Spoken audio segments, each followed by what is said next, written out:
Assalamu alaikum warahmatullahi wabarakatuh. Akkam jirtu hordoftoota koo. Egaa viidiyoo guyyaa har'aa keessatti haala lakkoofsa yookiin kontaaktiiwwan lakkoofsa bilbilaa namaa bilbila keenya irratti qabanne tasa bilbila keenya badee ta'e yookiin dileet nu jalaa ta'eetiniin akka nu jalaa hin badne haala itti goonu yeroo nuti toletti yookiin yeroo lakkoofsa bilbilaa san barbaannetti akka itti argannu isinitti agarsiisa. Hanga xumuraatti na faana turaa isiniin jedha. Egaa hordoftoota koo wanta kana gochuudhaaf appilikeeshinii tokko nu barbaachisaa. Appilikeeshiniin nuti fayyadamnee wanta kana goonu isa kana jechuudha. Maqaan isaa E2PDF jedha. Backup and Restore jedha maqaan isaa jechuudha. Egaa appilikeeshinii kana fayyadamuudhaan lakkoofsa bilbilaa kan namaa ta'uudha kan hojii yookiin kan namaatii keenya tasa nu harkaa baduu danda'u haala ittiin kaan yookiin yeroo feenetti itti fayyadamuu dandeenyu isinitti agarsiisa jechuudha. Egaa san dura garuu namoonni YouTube channel keenyaaf haaraa taatan YouTube channel kana subscribe gochuudhaan maatii kanatti dabalamaa isiniin jedha. Mallattoo bilbilaa cinaan dhuftu sanis ol irra gochuudhaan viidiyoo nuti gadhiisnu dafee akka isin bira ga'u godhaa isiniin jedha. Egaa gama barumsa keenyaa yoo isin dabarsu appilikeeshinichi isa kana fakkaatee jechuudha. Akkuma argitan maqaan isaa E2PDF Backup and Restore jedhama. Egaa appilikeeshinii kana akkuma install gootaniin keessa seentan jechuudha. Haala itti fayyadama isaa isinitti agarsiisa. Hanga xumuraatti na faana turu akka hin daganne isiniin jedha. Egaa jalqaba appilikeeshinii kana keessa yoo seentan haala kanaan isiniif fide jechuudha.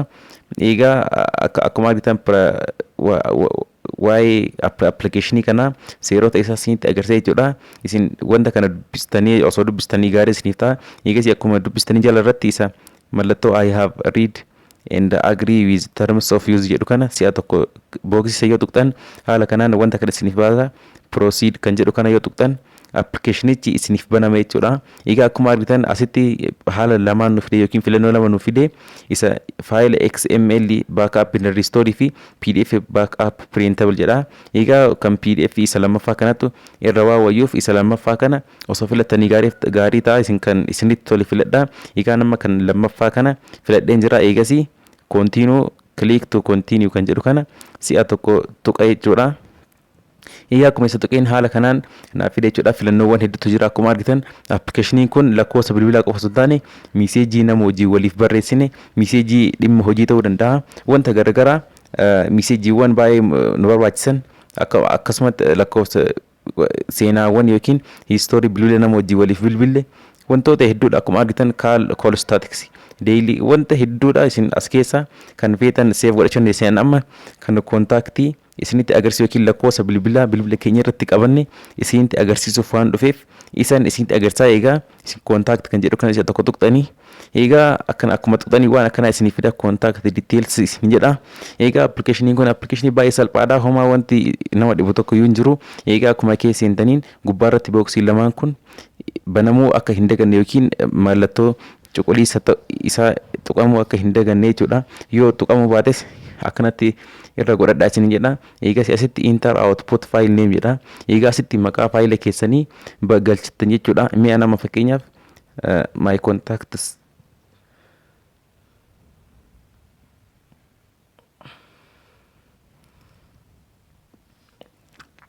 my contact jedhee qabadheen jira. Mi'a lakkoofsa bilbilaa kooseef godhachuu waan hedduuf maqaan yaadachuuf na gargaaru kana my contact jedhee itti barreeffadheen jira. Eegasii wanta kana ofa maqaa qofa itti barreessitanii eegasii akkuma barreessanii bor jala irratti export to PDF kan jedhu kana si'a tokko tuqxanii egaa akkuma tuqxanii please wait isin jedha. Egaa appilikeeshiniin kun neetworkii yookiin connection tokkoyyuu hin barbaadu. Offline dalagee jechuudha. Appilikeeshinii baay'ee namatti toludha. Egaa akkuma argitan haala kanaan naaf fidee jira. Isin amma gama iddoo ittiin baafannu fidee isinitti agarsiisa yookiin haala itti ilaalannu isinitti agarsiisa. Kun lakkoofsa bilbilaa nuti bilbila keenya irraa qabnudha. Mi'a amma fakkeenyaaf egaa wanta kana geessitanii booda gama faayil maanajarii yookiin iddoo faayila keessan ittiin ilaaltan keessa seentanii achi keessa eega seentanii device storage keessa seentanii akkuma achi keessa seentaniin isa fooldarii haaraa jalqaba irratti isiniif dhufu kana E2PDF Backup and Restore jedhutu haaraatu isiniif dhufa. Akkuma achi keessa akkuma seentaniin isa faayila nuti reef my contact jennee irratti qabanne sun as keessatti nuuf dhufa. Egaa isa kana yoo keessa agarsiisan haala kanaan lakkoofsawwan bilbilaa reef nuti achitti save godhanne yookiin bilbila keenya irra jiran haala kanaan nuuf fida. Egaa gama as aanu kanarratti maqaa lakkoofsa kontaaktiiwwan keenya nuti achitti qabannee jechuudha. Egaa haala kanaan maqaa isaa hanga kanarra jiru cufa isa nuuf fide jechuudha. Gama asaanu kanarratti ammoo lakkoofsa bilbilaa namoota kontaaktiiwwan keenya yookiin nuti bilbila keenya irratti seef godhannee cufa isaa haala kanaan haala baay'ee salphaa ta'een nuuf fide jechuudha. Egaa haala kanaan bilbila keenya tasa nu jalaa baduu danda'a yookiin lakkoofsan ijoolleen daa'imman nu jalaa balleessuu danda'anii wanta kana dursinee bilbila keenya irratti sirreeffachuu qabna jechuudha. Egaa wanta kana eega sirreeffatanii booda yoo feetan wanta kana yookiin faayila kana nama birootiif yookiin bilbila biroo irratti kooppii godhataniitiin achi keessatti fayyadamuu dandeessan jechuudha. Egaa yoo feetan ammoo sheer gootanii gama teelegiraamii keessan irra kaachuu dandeessanii yoo feetan iddoo isinitti tolu yookiin bilbila nama biroo irratti kooppii godhachuu dandeessan jechuudha. Yeroo feetanitti as keessa seentaniitiin bilbila nama feetanii kooppii godhataniitiin qabachuu dandeessan jechuudha. Egaa haala kanaan asii lakkoofsa feetan akkana seekondii lamaaf gad qabdanii kooppii kan jedhu godhataniitiin nama feetan wajjin nama lakkoofsa bilbilaa nama feetanii baafachuu ni dandeessan jechuudha. Egaa kabajamtoota maatiiwwan YouTube channel Zikoo app application kana iddoo argattan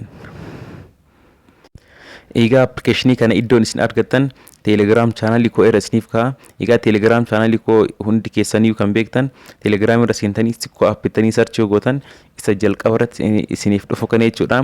Dabalataanis Play Store irra seentaniitiin YouTube PDF haalaan amma isa amma isinitti agarsiisaa jiru kana YouTube PDF ittanii search gootan isatu isiniif dhufa.